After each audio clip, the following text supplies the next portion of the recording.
আৰক্ষীৰ নাটকীয় হত্যা নে সাধাৰণ মৃত্যু ঘটিল কয়দীৰ জামিন লাভ কৰিলেও মৃত পুত্ৰকে ঘূৰাই পালে পিতৃ মাতৃয়ে হুইলচেয়াৰত বহুৱাই ৰছীৰে টানি মৃতদেহ গতালে অসম আৰক্ষীয়ে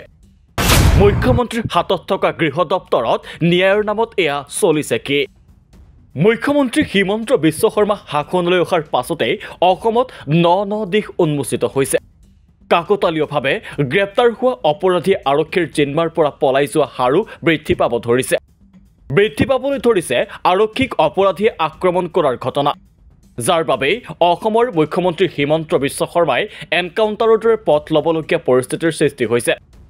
এয়া অৱশ্যে অসম আৰক্ষীৰ দুৰ্বলতা নে অন্য কাৰক হ'ব পাৰে সেয়া অসমৰ গৃহ দপ্তৰৰ দায়িত্বত থকা হিমন্ত বিশ্ব শৰ্মাইহে গম পাব কিন্তু সেই পেটাৰ্ণ লৈ অপৰাধ দমনৰ নতুন সূত্ৰ আৱিষ্কাৰ কৰিছে অসমৰ মুখ্যমন্ত্ৰীয়ে অসম আৰক্ষীৰ এনে স্থিতিৰ পাছতেই বিভিন্ন সচেতন আৰু সুস্থ ব্যক্তি তথা সংগঠনে এনে এনকাউণ্টাৰক ভুৱা এনকাউণ্টাৰ হিচাপে অভিহিত কৰি সমালোচনা কৰি আহিছে ভাৰতীয় সংবিধানে অপৰাধৰ অভিযোগ থাকিলেও ন্যায়ৰ পৰা বঞ্চিত নোহোৱাটোহে প্ৰকৃত ন্যায় হিচাপে উল্লেখ কৰিছে কোনো অপৰাধীৰ বিৰুদ্ধে অমানৱীয় আচৰণ কেতিয়াও ন্যায়সংগত নহয় বুলি আইন কানুনে কয় কিন্তু ইমানৰ পাছতো এটাৰ পাছত এটাকৈ অতি বৰ্বৰ ঘটনা ঘটি আহিছে অসম আৰক্ষীত তাৰ পাছতে এইবাৰ ডিব্ৰুগড়ৰ এটা অমানৱীয় ঘটনাই হতচকিত কৰি তুলিছে সকলোকে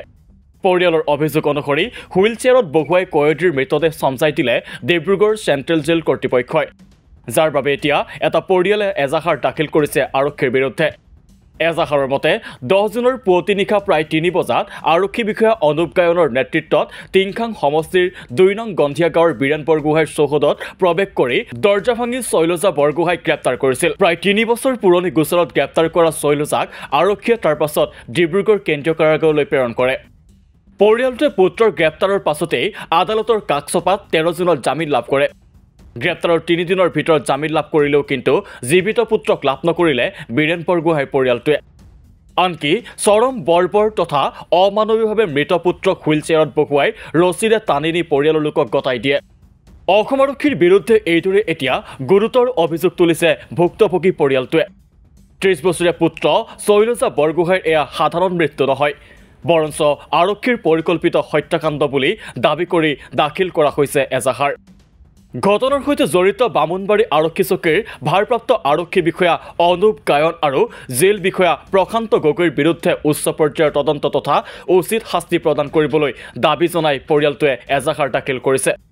ডিব্ৰুগড় আৰক্ষী থানাই গোচৰ পঞ্জীয়ন কৰি তদন্ত দিছে যদিও এনে অমানৱীয় ঘটনাৰ উচিত বিচাৰ পাবনে নাই পৰিয়ালটোৱে সেয়াকে লক্ষণীয় হ'ব মাত্ৰ 3 দিনৰ ভিতৰত জামিন লাভ কৰাৰ সময়তে জেলৰ ভিতৰতে মৃত্যু হোৱা এনে ঘটনাই এতিয়া ৰাজ্যজুৰি ৰহস্যৰ সৃষ্টি কৰিছে অসম আৰক্ষীৰ প্ৰতি সন্দেহ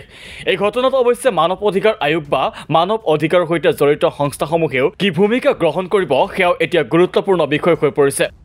লগতে প্ৰশ্ন হৈছে যে গৃহ দপ্তৰৰ দায়িত্বত থকা মুখ্যমন্ত্ৰী হিমন্ত বিশ্ব শৰ্মাৰ দিনত অসম আৰক্ষীত ভিতৰি চলিছে কি এয়া অপৰাধ দমনৰ নামত মুখ্যমন্ত্ৰীৰ বিফলতা নে সফলতা সেয়া ৰাইজেই বিচাৰ কৰিব